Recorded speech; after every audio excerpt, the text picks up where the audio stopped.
Bismillahirrahmanirrahim.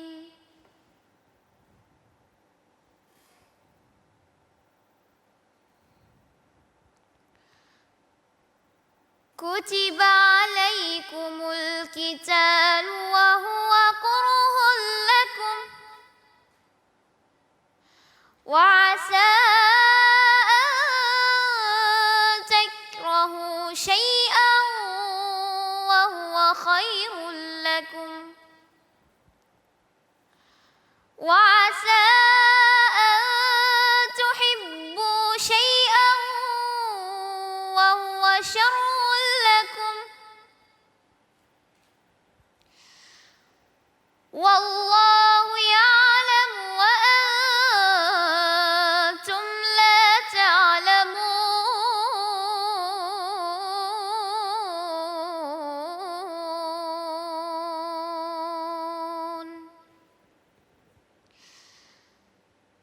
Sadaqallahul azim.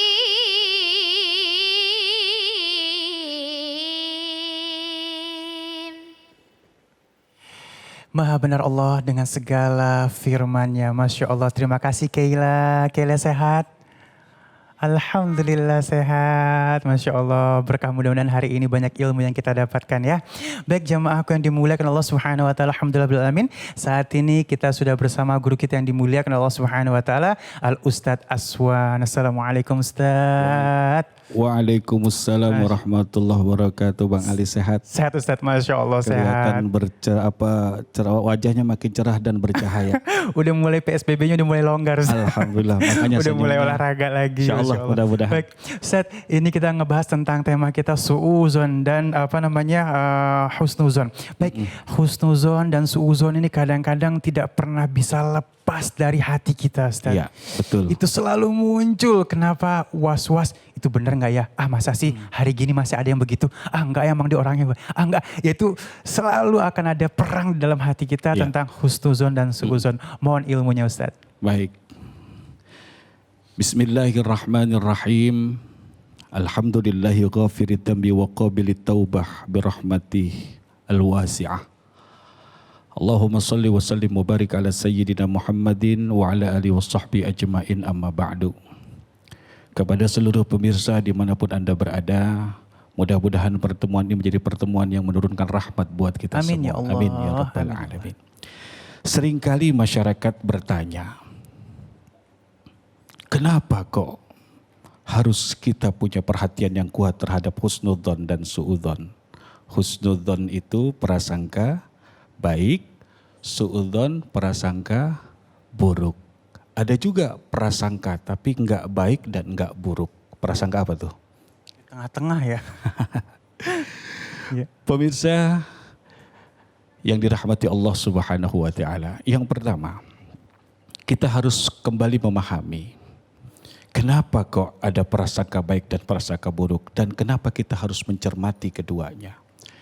Yang pertama yang tidak kalah penting kita fahami adalah dalam sebuah hadis Rasulullah SAW diterangkan, kataballahu maqadiral khalaiq qabla an yakhluqas samawati wal ard bi khamsina alfa sanah. Di dalam hadis Rasul diterangkan, Allah telah menetapkan, Allah telah menuliskan, Allah telah mentakdirkan maqadirul khalaiq, maqadir bukan hanya sebatas takdir orang per orang, tapi seluruhnya. Dan kapan Allah sudah menetapkan itu semua? Qabla ayyakhluqas samawati wal ardi khamsina alfasanah. Dan saat Allah menetapkan itu, Allah tetapkan sebelum langit dan bumi tercipta 50.000 tahun. Jadi 50.000 tahun sebelum ada langit dan bumi, Allah sudah menuliskan Bang Ali duduk di sini adalah ketetapan Allah. Bahkan Bang Ali nanti berkedip 5 kali ke depan dalam setengah detik ke depan sudah dituliskan Allah berdasarkan ilmu Allah. Qad jafatis suhub wa rufi'atil aqlam. Pena udah diangkat, tulisan udah kering. Ini pemahaman yang harus kita lebih cermati lagi untuk bisa menghadapi dan mensikapi suudzon dan husnudzon. Selain itu, Di dalam husnudzon dan suudzon ini pun kita harus pandai memahami bahwa suudzon ini terbagi kepada beberapa. Yang pertama suudzon kepada Allah, suudzon kepada Allah. Ya. Kemudian yang kedua suudzon kepada manusia juga kepada kaum muslimin. Yang ketiga suudzon kepada keadaan, masa, kondisi zaman seperti sekarang. Kita sedang terkena wabah. Ya, sedang terkena wabah. Apakah kita bersuudzon atas ketetapan ini? Enggak boleh. Dikarenakan di dalam hadis Rasulullah sallallahu alaihi wasallam diterangkan tentang wabah. Rasul menerangkan begini 14 abad lebih yang lalu. Apa kata Rasulullah? Ya ba'athuhu ala mayyasha. Wabah ini dapat menjadi azab buat siapa yang Allah kehendaki. Emang diutus itu wabah oleh Allah. Kemudian, bila engkau berdiam di kampungmu, di daerahmu, di rumahmu, dengan prinsip sabiron muhtasiba, bersabar atas apa yang Allah tetapkan. Muhtasiba itu adalah mengharap ridha Allah. Mungkin ingat hadis tentang Ramadan, man shoma ramadhana imanan wahtisaba. Kenapa kok Ramadan puasa di dalamnya ini kita harus ihtisaba? Ihtisaba itu tidak mengeluh, tidak ngedumel. Ini kapan sih beduk, lama amat beduk. Ya Allah, semenit kayaknya berasa 2 jam. Nah, ya, enggak boleh, termasuk kondisi zaman. Karena itu kembali kepada suudzon dan husnudzon terbagi kepada 3 target. Yang pertama, suudzon dan husnudzon kepada Allah. Yang kedua kepada manusia. Yang ketiga kepada keadaan. Kenapa kok kita tidak boleh juga? Karena kata Rasulullah, la tasubbud dahr.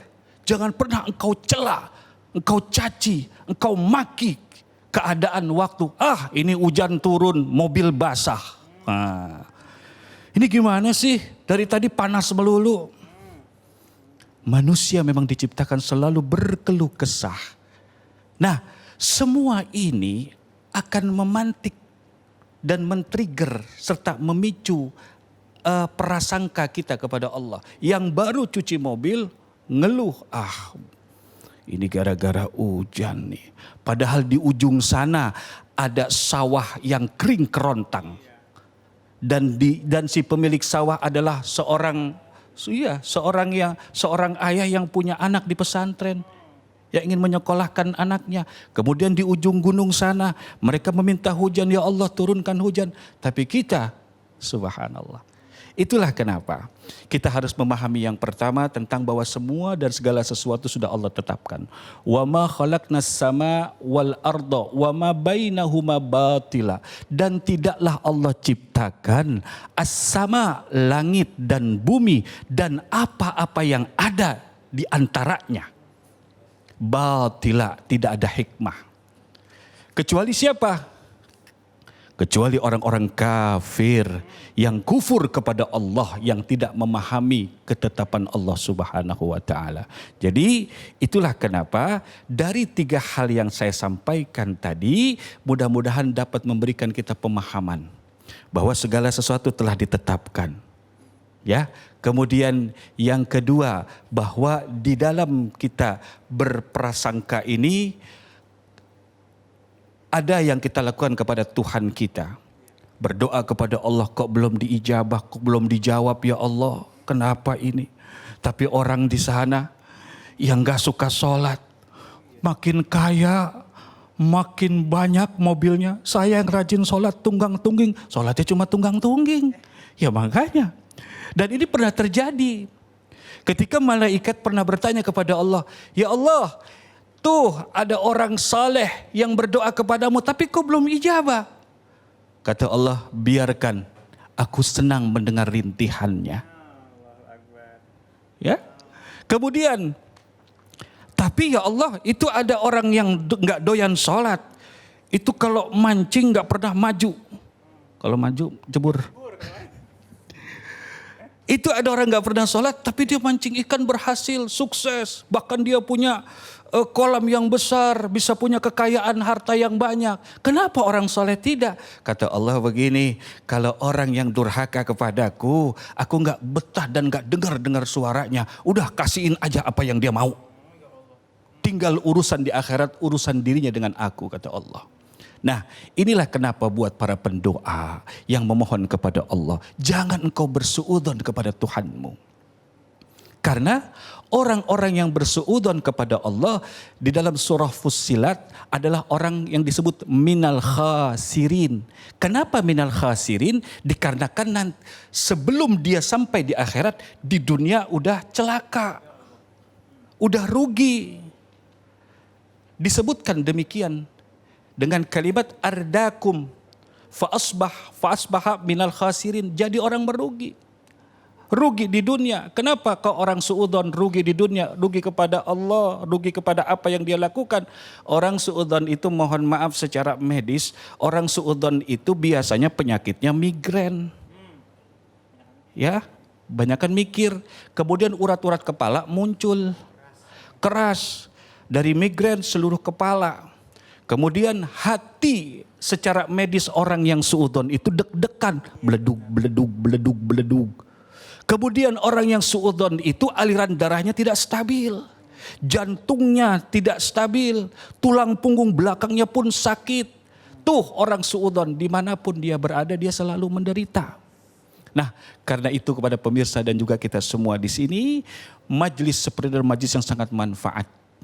Menolong kita untuk terus berhusnudzon kepada Allah, kepada manusia, buat para pengusaha, buat para pakar bisnis yang menjadi ujung tombak perusahaan. Misalkan di marketing, bila ada konsumen yang datang, dia pakai celana pendek, dia pakai sendal jepit, jangan suudzon dulu kalau dia nggak bisa beli. Pernah kejadian kok di sebuah penjualan mobil, ada orang pakai celana pendek, ya, kemudian pakai kaosnya kaos iklan. Pakai sendal jepit, nggak taunya beli 10 mobil. Padahal tadinya tidak dilayani. Kemudian yang ketiga, yang tadi saya sampaikan juga tidak boleh mencela waktu dan masa. Karena waktu dan masa adalah milik Allah. Dan Allah yang menetapkan itu semua. Sekarang yang harus kita perhatikan, kenapa kita tidak diperkenankan untuk suudzon? Karena orang yang suudzon itu adalah orang yang melecehkan harkat saudaranya. Orang suudzon itu akan melahirkan kedengkian yang dikeluarkan lewat lisannya. Orang yang suudzon itu adalah orang yang selalu melecehkan orang lain dan melihat dengan sebelah mata. Orang yang suudzon itu adalah orang yang selalu bicara tentang keburukan-keburukan. Di dalam surah Al-Hujurat ayat 12, ijtanibu katsiran minadh-dhann. Jauhkan dirimu dengan kalimat katsiran. Perbanyak engkau jauhi dirimu dari apa? Adzan, prasangka. Karena inna ba'dadh-dhann ismun. Sebagian dari prasangka itu dosa. Imam Sufyan As-Tsauri pernah mengatakan begini.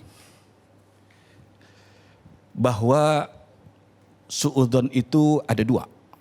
Yang pertama suudzon berdosa. Yang kedua suudzon tidak berdosa. Suudzon berdosa itu adalah ketika engkau berprasangka kemudian lisanmu bekerja sama. Langsung keluar dan jadi pembicaraan. Karena itu ayatnya disebut wala yaghtab ba'dukum ba'dha, masih surah Al-Hujurat. Jangan engkau gibah. Wala tajassasu. Materi gibah ini dari hasil tajassus. Tajassus itu menyelidiki. Dalam hadis Rasul disebutkan wala tajassasu wala tahassasu. Tahassasu ini kalimat yang mirip dengan tajassus, ya, namun dipakai dalam surah Yusuf ketika ayahanda berkata kepada saudara-saudara Yusuf, tolong kau cari informasi tentang Yusuf. Memakai kalimat tahassasu bukan tajassasu. Karena tajassasu identiknya kepada negatif, tapi tidak selalu tahassasu pun positif, ya. Nah, ini secara tafsir.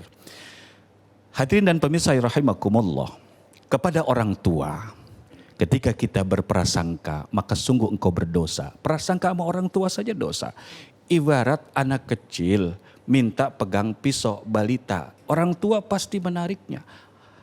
Lulus SMA pengen punya motor, tapi orang tua tahu anak ini suka ngebut-kebutan. dan banyak temannya telah kecelakaan. Apakah anak bersuudzon kepada orang tua? Begitu juga orang tua, jangan pernah engkau bersuudzon kepada anakmu. Terus berdoa kepada Allah. Jika anakmu nakal, minta kepada Allah. Istajibu. Allah maha mendengar. Ya, Allah akan menjawab doamu. Kenapa?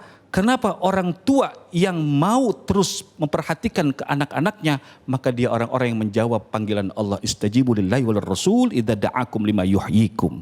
Dan buat orang tua atau anak, mereka yang berhusnudzon kepada orang tuanya, kepada anaknya, maka insya Allah keduanya akan mendapatkan rahmat dari Allah. Pahalanya rahmat dari Allah Subhanahu wa ta'ala. Amin ya rabbal alamin. Ya, baik Ustadz, memang yang namanya suudzon ini akan jadi awal dari segala macam penyakit juga Ustadz ya. Ya. Kalau misalnya kita banyakkan suudzon, ya Allah, itu kayak penyakit ngumpul di badan semuanya. Sakit kepala. Sakit kepala, udah sakit segala kepala. macam jadi was-was. Belum kejadian udah sakit kepala. Iya, baru suudzon tuh Ya, ya. kejadian meninggal. Ya Allah, naudzubillah min dzalik ya. Naudzubillah min dzalik. Baik, Masya Allah Ustadz, mohon izin, ini ada pertanyaan dari sosmed kita, Ali bacain, dari @Evianaika ya, Evianaika. Pertanyaan beliau adalah, ada orang yang bekerja tapi dengan cara menyogok. Nah, ketika gajian pertama dia mentraktir saya. Bagaimana hukumnya? Apakah itu haram? Ini pun pertanyaan berkenaan dengan husnudzon dan suudzon. Suudzon. Ya. Ada ulama yang mengatakan urusan dia dengan pekerjaannya adalah urusannya kepada Allah. Apapun pekerjaannya, apapun. Tapi ketika dia memberikan sesuatu kepada orang lain, apakah dia sedekah, dia infak, dia traktir makan, itu bukan kepada urusan pekerjaannya. Sama ketika ada orang bilang, ini pasti korupsi, tiba-tiba kaya. Dia nggak tahu kalau kita selidiki ternyata dia dapat warisan istrinya. Tapi ingat, dari suudzon kita sudah melahirkan dosa. Ingat loh, dalam kitab para ulama mengatakan bahwa suudzon ini adalah dosa yang lebih dicela daripada zina. Lebih berat celaannya daripada zina. Kenapa?